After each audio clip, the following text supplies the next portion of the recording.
मच्छर की प्रकृति में कौन सा रहस्य छिपा है जिसे अल्लाह ने कुरान में उदाहरण के रूप में दिया है? मच्छरों में ऐसा क्या खास है कि वे दुनिया के प्रमुख कीट विज्ञानियों का ध्यान आकर्षित करते हैं? मच्छर कुछ लोगों को क्यों काटते हैं जबकि दूसरों को छोड़ देते हैं? इस वीडियो में हम हाल की वैज्ञानिक खोजों के आधार पर सवालों के जवाब देंगे। कुरान में मच्छरों का उल्लेख किया गया है। कुरैश ने कुरान में जानवरों के नामों जैसे हाथी, मकड़ी, चींटी और मधुमक्खी का मजाक उड़ाया। उन्होंने पूछा कि सर्वशक्तिमान अल्लाह अपनी शक्ति और ज्ञान को साबित करने के लिए तुच्छ प्राणियों के उदाहरण क्यों देते हैं? फिर अल्लाह ने अपने नबी पर सूरह अल बकरा का 26वां आयत उतारा, जिसमें उन्होंने स्पष्ट रूप से उत्तर दिया कि वास्तव में अल्लाह मच्छर या उससे भी छोटे उदाहरण पेश करने से नहीं कतराते। विश्वास करने वाले जानते हैं कि यह सत्य है, लेकिन जो लोग नास्तिक हैं वे कहते हैं अल्लाह ने इस उदाहरण से क्या उद्देश्य रखा है। वह कई लोगों को इस तरह गुमराह करता है और कई को मार्गदर्शन करता है, और वह केवल नाफरमानों को ही गुमराह करता है। इस आयत में मच्छर का उदाहरण देना असामान्य लग सकता है, लेकिन कुरान उपमा और दृष्टांतों के माध्यम से अपने संदेशों को व्यक्त करती है। इस मामले में मच्छर का उपयोग इस विचार को स्पष्ट करने के लिए किया गया है कि दुनिया में सबसे छोटे और प्रतीत होने वाले तुच्छ चीजें भी अल्लाह के नियंत्रण और अधिकार में हैं।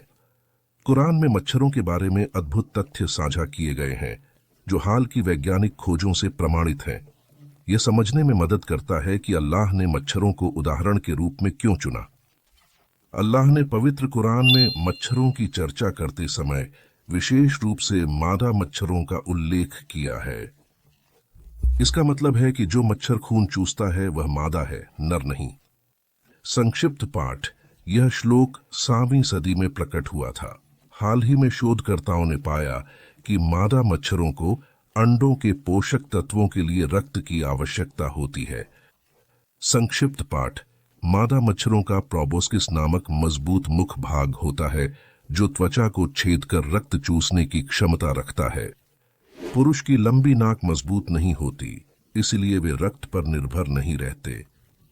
संक्षिप्त पाठ: मच्छरों के परजीवी होते हैं, यह इस श्लोक से पता चलता है।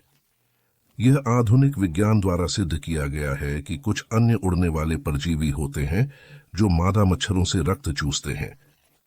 ये छोटे जीव 1922 में इंग्लैंड के महान कीट विज्ञानी डॉक्टर फ्रेडरिक वॉलेस एडवर्ड्स द्वारा एक बहुत ही सूक्ष्मदर्शी का उपयोग करके खोजे गए थे।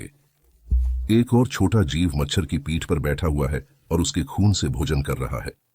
अल्लाह उस आयत में कहते हैं कि वह मच्छर या उससे छोटे की उपमा देने में संकोच नहीं करते। तीसरे, मच्छरों की एक और अनोखी बात जो कुरान में अल्लाह द्वारा दिए गए मच्छर के उदाहरण के पीछे की बुद्धिमत्ता को साबित करती है, वह है मच्छर की आंखों की संरचना। संक्षिप्त पाठ: विज्ञान ने पाया है कि मच्छरों की 2 आंखें होती हैं जो सैकड़ों छोटे लेंसों से बनी होती हैं। संक्षिप्त पाठ: यह मच्छर की आंखों को 139 डिग्री पर काम करने की अनुमति देता है, जिससे यह गति, प्रकाश और दृश्य उत्तेजनाओं का पता लगा सकता है। कुछ लेंस मूलभूत प्रकाश परिवर्तनों का पता लगाकर वस्तुओं और स्थानों में अंतर करना आसान बनाते हैं। मादा मच्छर अपने अंडे पैदा करने के लिए शिकार को पहचानने के लिए दृष्टि का उपयोग करती है और उसे अन्य प्रजातियों के रक्त की आवश्यकता होती है। मादा अपने शिकार का पता अंधेरे में उसकी गंध, हरकतें, आकृति, रंग और सांस से उत्पन्न कार्बन डाइऑक्साइड से लगाती है। तो मच्छर कुछ निश्चित लोगों को क्यों काटते हैं और दूसरों से बचते हैं? मच्छरों में रक्त का परीक्षण करने की क्षमताएं होती हैं, इसलिए वे सभी को नहीं काटते। रासायनिक और भौतिक संकेत मादा मच्छरों को लक्ष्यों की ओर आकर्षित करते हैं, जबकि कुछ शरीर की गंध विशिष्ट मेजबानों को बुलाती है। संक्षिप्त पाठ: कुछ शोधकर्ताओं के अनुसार त्वचा बैक्टीरिया गंधों के विकास में भूमिका निभाते हैं। हमारी त्वचा पर बैक्टीरिया होते हैं जो ऐसे वाष्पित पदार्थ छोड़ते हैं जो व्यक्ति से व्यक्ति में भिन्न होते हैं, बोस्टन विश्वविद्यालय की न्यूरोसाइंटिस्ट मेग यंगर ने कहा। इस गंध में अंतर लोगों के बीच मच्छरों के विभिन्न लोगों की ओर आकर्षण के अंतर को दर्शाता है, उसने जोड़ा। पृथ्वी पर लगभग 3500 मच्छरों की प्रजातियां हैं, जिनमें प्रत्येक की अलग आवाज और विशेषताएं होती हैं। हालांकि आधुनिक विज्ञान ने मच्छरों के बारे में कई महत्वपूर्ण जानकारी खोजी है, फिर भी बहुत कुछ अभी भी अज्ञात है। क्या आपको मच्छर के जीवन में चमत्कार नहीं लगता? तो कुरान में मच्छर का उपयोग इस विचार को उजागर करता है कि अल्लाह की शक्ति और ज्ञान अनंत और सर्वव्यापी है और कि सबसे छोटे जीव भी उसकी शक्ति और महानता की याद दिला सकते हैं। हम हर दिन और हर जगह अपने सृष्टिकर्ता के स्पष्ट संकेतों को देखते हैं।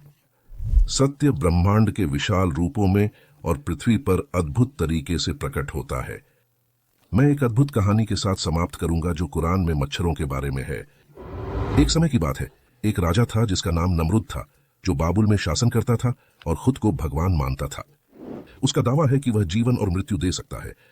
जब अल्लाह ने इब्राहिम अलैहिस्सलाम को भेजा और नमरूद ने अत्याचार जारी रखा, तो अल्लाह ने एक मच्छर भेजा जो उसकी नाक से मस्तिष्क में प्रवेश कर गया और उसे काटने लगा। नमरूद के दर्द को कम करने के लिए उसने सैनिकों को आदेश दिया कि वे उसके सिर पर मारें, लेकिन इससे दर्द बढ़ गया। यह स्थिति तब तक रही जब तक कि वह मरा और उसके सैनिकों ने उसका सिर कुचल दिया। यह कहानी हमें मच्छरों और उनके मानव पर दुष्प्रभावों के बारे में याद दिलाती है। लगभग आधी दुनिया की जनसंख्या अब मच्छर जनित बीमारियों जैसे मलेरिया, पीला बुखार, डेंगू बुखार आदि के खतरे में है। मच्छर हर साल 7-25,000 से 10,00,000 मानव मौतों का कारण बनते हैं, जिससे यह सबसे घातक जानवर बनता है। अल्लाह के आखिरी नबी हजरत मोहम्मद सल्लल्लाहु अलैहि वसल्लम ने हमें अल्लाह से बीमारियों और सभी बुरी चीजों से सुरक्षा के लिए एक महत्वपूर्ण दुआ सिखाई है। मैं अल्लाह के पूर्ण शब्दों में उनके द्वारा बनाए गए बुराई से शरण मांगता हूं। अल्लाह की बरकतें और रहमत हजरत मोहम्मद सल्लल्लाहु अलैहि वसल्लम और उनके परिवार पर बनी रहे। अल्लाह हमें अपनी सुरक्षा में रखें।